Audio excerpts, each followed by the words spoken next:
So, Nate, we want to talk a little bit here about the Masters. This has just been an incredible 2 days. Anyone else who would like to jump in can. Nate and I are always locked into golf. You can find our golf content on our YouTube page at GodzillaWinsBig.com. And you can also find Clubhouse picks anywhere where you get your podcasts. It's on our YouTube page. That's our weekly podcast about golf.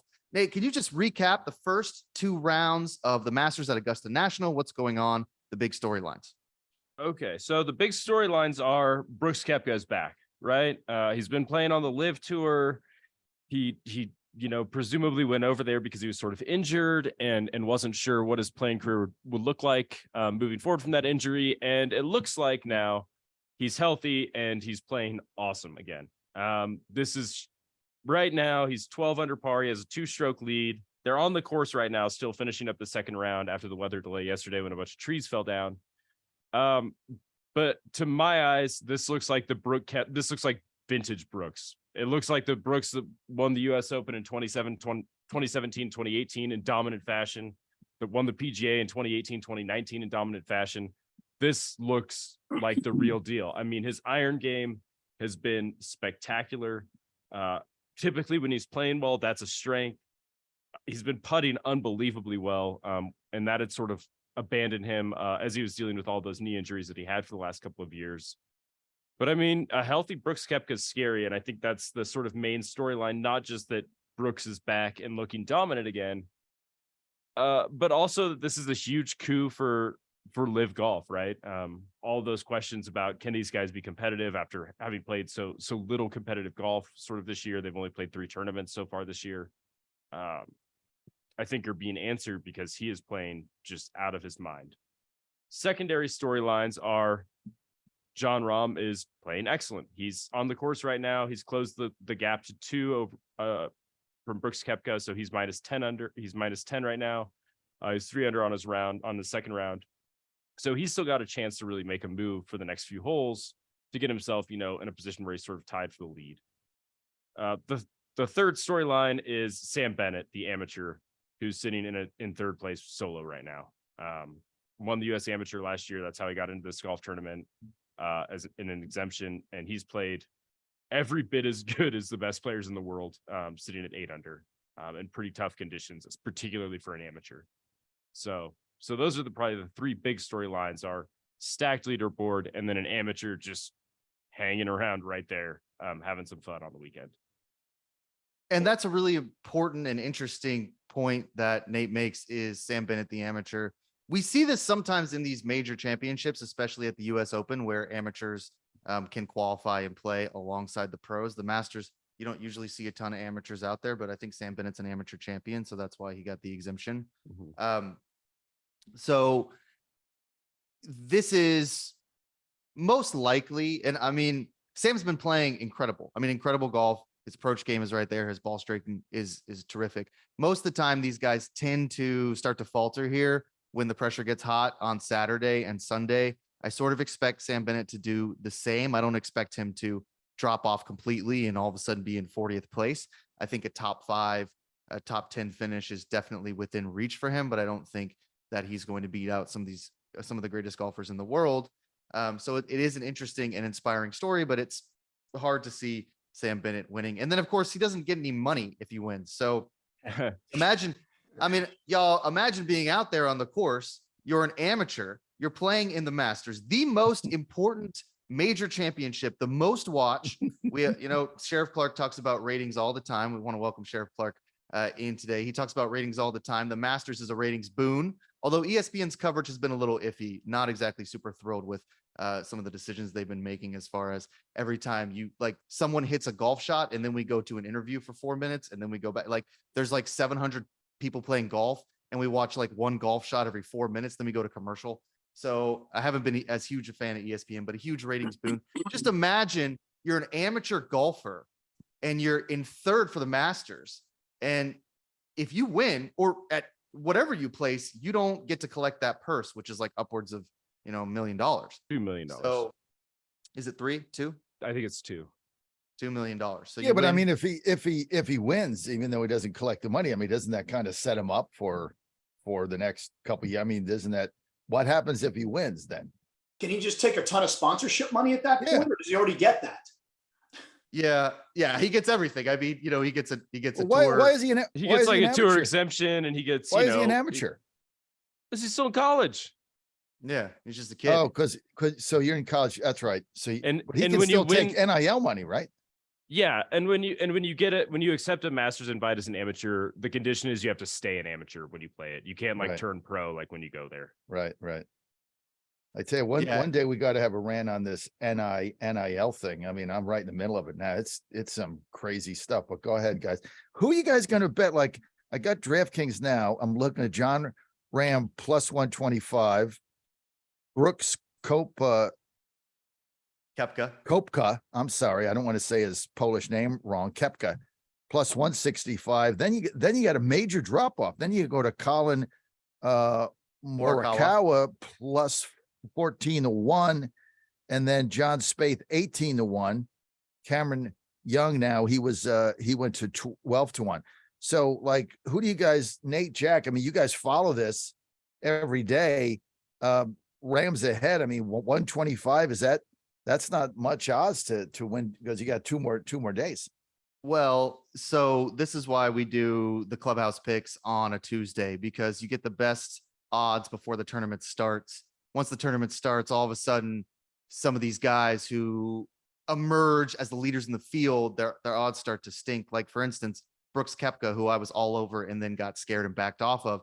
Like a couple weeks ago, he was 75-1.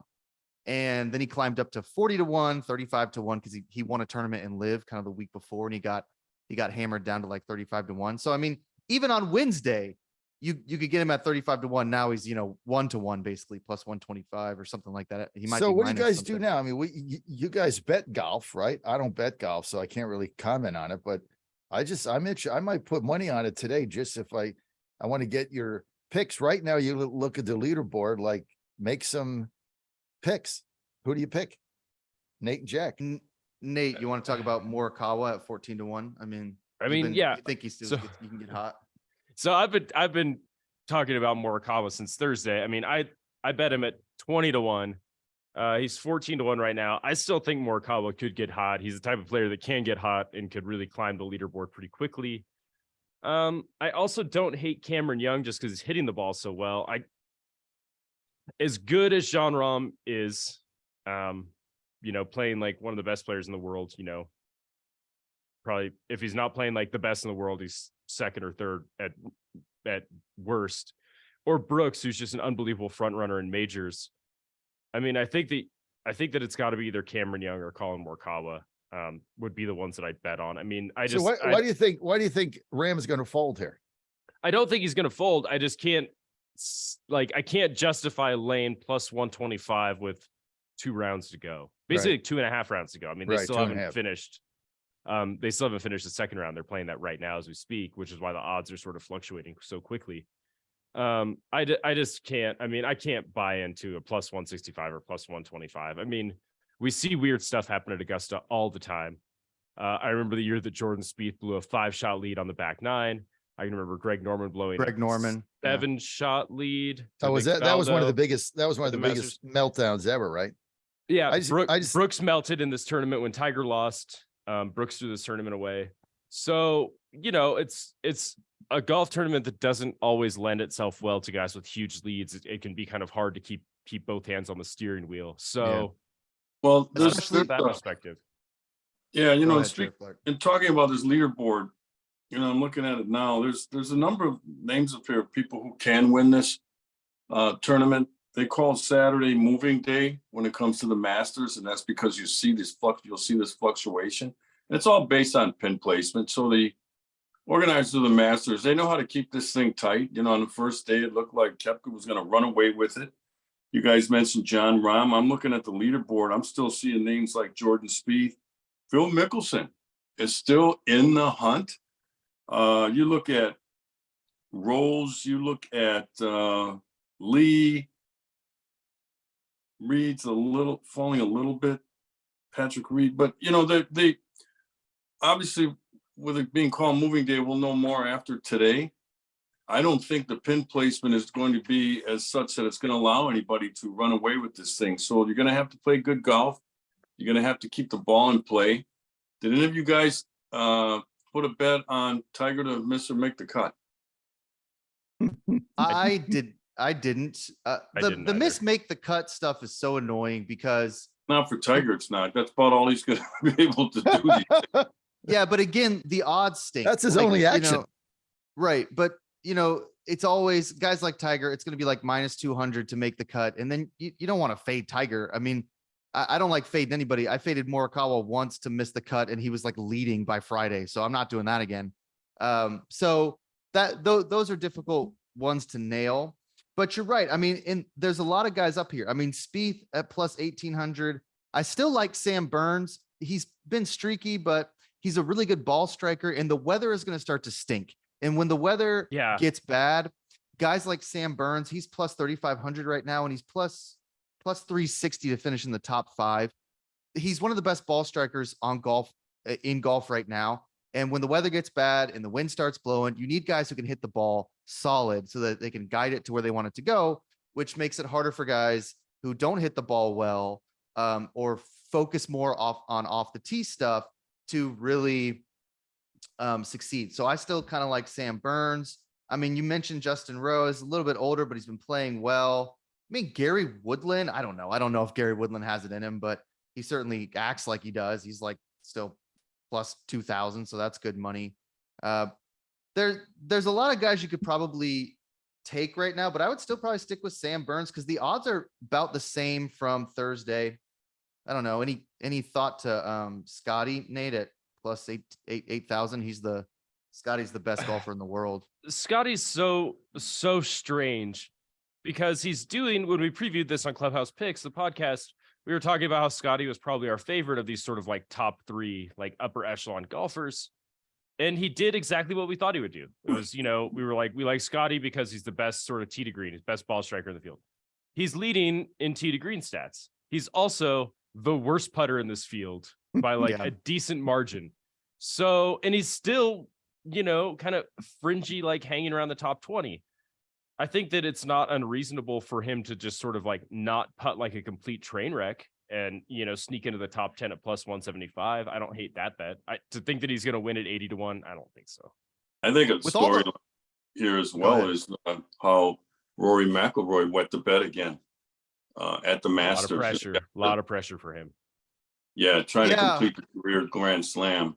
Yeah. But I don't know what it is about him in the Masters. The course just, I've heard from experts on this story, and it says the course doesn't work for him with his style of game. They talk about he hits the ball flat. This is a very hilly course. So I don't really know what's going on there from that perspective, but Rory McIlroy probably not making the cut. I think he's still finishing his second round, but it's projected at +2. That's right where Tiger Woods is. So you got to be better than +2 to make the cut, and he's at +5. So I don't think he's going to make it. He struggled. I do think he finished like second last year or something. He's had last year. Yeah, he's had success at Augusta. Everybody goes back to the time when he was leading and blew a huge lead and started crying on the course when he was really young, as sort of the litmus test for Rory at Augusta. He can play well here, but I think he peaked a little too early. Golfers hate when you say that because they're like, oh, I never peak. I just play golf every day. But they do. They peak sometimes, and he peaked a little early, and now he's struggling in a loaded field. The putting thing for Scotty is inexcusable because the greens everything's wet. So, I mean, it's hard to putt at Augusta, but these guys are sinking some putts. I mean, for real. So, and the greens are actually slower and more reasonable than they normally are. Brooks was in an interview yesterday. They were talking to Brooks Koepka, and he was saying this is the slowest that he can ever remember the greens being. Yeah, because there's so much moisture, and that's going to continue. We saw that with the tree falling, which was sort of a weird event. Scary although trees, moment. yeah, but trees do fall, and I'm glad everyone was okay, but I'm sure they'll clean it up. It wasn't like the most mind-blowing thing. I live out in the middle of nowhere. Trees are always just falling down. So it's true. I mean, I live in a place where it's always raining and the wind blows and then a tree falls down and you're just like, oh, well, there goes another tree. So, it happens, but it doesn't happen at the Masters. So sort of an they're lucky it didn't fall on anybody, because that would have been a catastrophe to have somebody seriously injured or killed at the Masters. Would have stolen the spotlight from the play on the course. So Yeah, and like I say, and you know how heavy trees are. I'm not even talking about big trees when they're full of Yeah. sap. You know, I've been involved in cutting some trees down on my property, and just moving like some of the cut logs of maybe probably maybe like 6-7 inches diameter. You think you can just pick it up and toss it to the side, and you can't. So when I heard that yesterday, knowing how heavy tree trunks can be, and I don't even mean redwoods, if it would have fallen right, it could have seriously ended or kill somebody, for heaven's sakes. Oh, absolutely. yeah, absolutely. Okay, so let's make the shift here because we really want to talk about the American League, golf, or baseball.